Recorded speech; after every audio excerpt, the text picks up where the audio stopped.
So a few weeks back, um, we decided to go do the dedication of our newborn baby.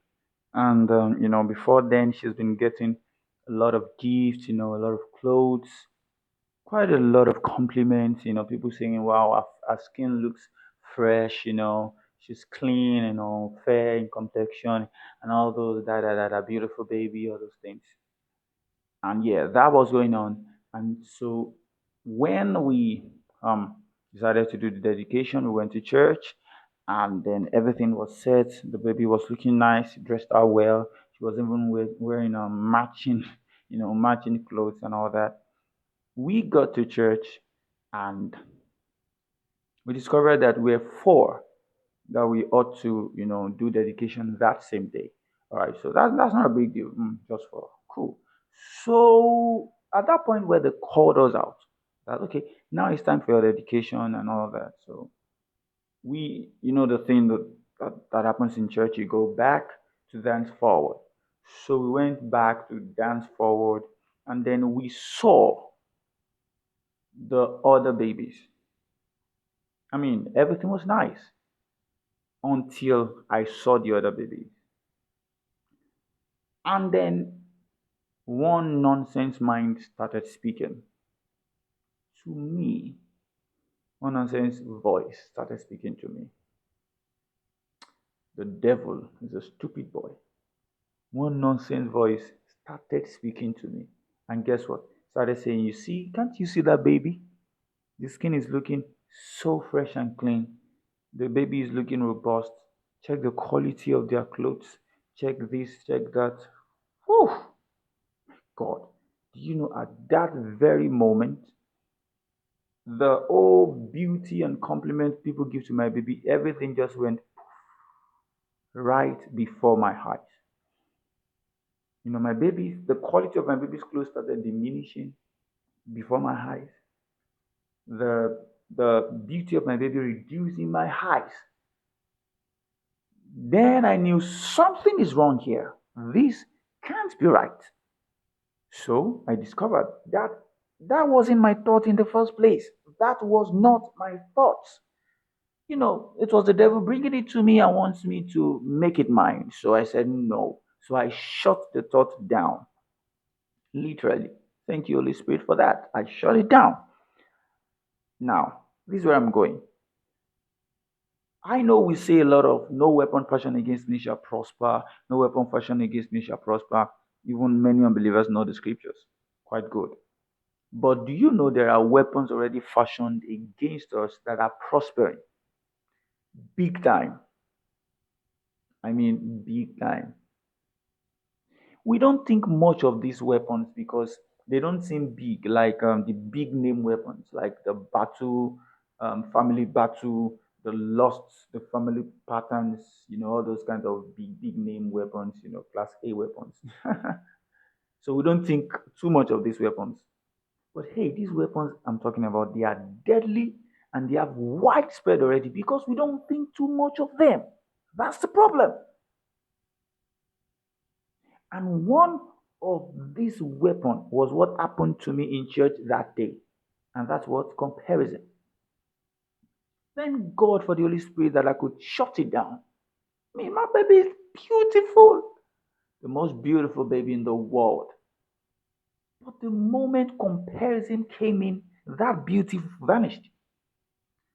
Comparison is a thief. Comparison is a murderer. It kills your joy. It steals your gratitude. It puts you under pressure and it clouds your vision and mislead you. That's what it does. It kills your joy. You were happy until you heard that your friend that you are older than with 2 years got married. Now you're sad. You're like, how come he got married before me? Really? You were so joyful. You were feeling yourself in your own Toyota Pencil, Toyota Camry, until you heard that a friend bought SUV or Highlander. You're like, No, no, no, no, no. What nonsense car am I driving? What was this car? In fact, I'm going to sell this car. I'm going to buy myself an SUV. Your joy goes poof just because you're comparing. You're comparing yourself, you have a gold in your hand and you are comparing yourself with someone that has diamond, not knowing that this person that has this diamond has worked for a decade to have that. And you are just 2 years in, not even up to half a decade. And you're comparing yourself already. You see that now?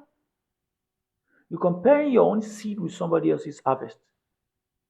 You lose your joy for nothing. Guess what? The person you're comparing yourself with does not even notice you. That's the thing.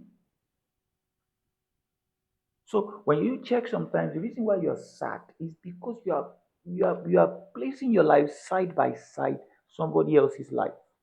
So you're using that person's life to judge your own progress. Hey, progress is relative. When a plane is moving forward and you are moving backward in that same plane, do you know you are not actually moving backward? That you are moving backward in a moving plane does not mean you are actually going back. So I'm saying that it seems as though your life isn't progressing does not really mean your life isn't progressing because it is relative. It is relative. All right. Where you ought to be now isn't where the other person ought to be now. The person might be in his harvest. You might be in your seed state. You can have that now. There is time for everything, but you lose your joy. You lose your gratitude. You're not grateful for where you are. You're not grateful for what you have. You're not grateful for the things God have put. You're not grateful for the things God has placed in your life. You're not grateful. Why? Because you're comparing. You're comparing. You're comparing. Now you're under pressure. You're under pressure to prove a point to someone that doesn't really, really, really know you exist. Or to someone that really doesn't care. See, if you have something, you have it. There's no pressure. That's why you see that people that are really rich, they could go out wearing knickers. They could just wear a knicker and maybe a sandal, and they're going out walking their dog because they don't have a point to prove to anybody. They're not under pressure. If you are there, you are there. If you're not there, you're not there. And if you're not there, settle down and learn how to get there in your own time. Stop putting yourself under unnecessary pressure. Let me tell you something. It has no end. It will only lead you to frustration. Because when you compare yourself to someone now and you get what that person has, you will then discover that there's someone that has something greater than the one you just acquired. So you want to get that one too. And when you get that, you discover there's someone that has something greater than the one you just acquired. And then you want to get that one too. And then it continues like that, a roller coaster of frustration. So you are using your whole life to prove a point. It doesn't work. So you're under pressure.